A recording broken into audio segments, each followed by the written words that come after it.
So let's flip around. What can men really do to encourage women in this whole inner beauty area?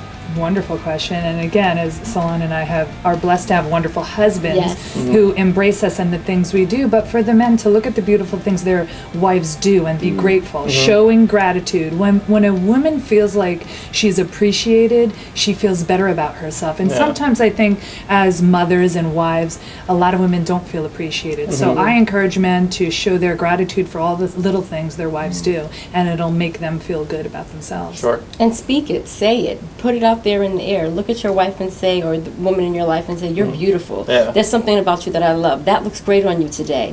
Those things will help encourage women and uplift them, and it can change the whole way they feel about themselves that day, and then that can carry on. Sure. But for women to do that to their husbands as well, it works both ways. Yes. Yeah, I think it's very important for men and women to realize that we communicate differently. You know, and men expect certain things and women expect certain things. And we're both deserving of our own way of communicating, but we don't get it from the opposite sex often. So what we need to do is realize that and recognize that. And, it's kind of funny. I remember the story we were talking about when you said something on the show about the pastor, who a man went to the pastor and said, I'm fed up with my wife, I've had it, I can't take it, she's a tyrant in the house, I want a divorce, I want out, that's it, I'm finished. How do I go about this? You got to show me a way. He says, well, let's start with this. He says, here's what you do. He says, why don't you go home for the next 30 days and treat your wife like a queen?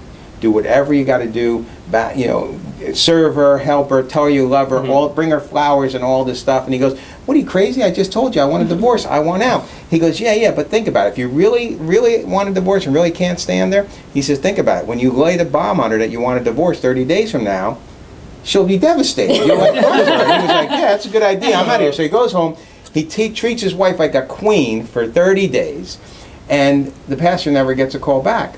And so he wonders for a while. About 60 days later, he calls the guy and he says, hey, what happened? He says, I treated my wife like a queen. I told her how much I loved her. I brought her gifts and everything. You know what? She is a queen. She's the most beautiful thing I've ever seen in my life. Forget that divorce.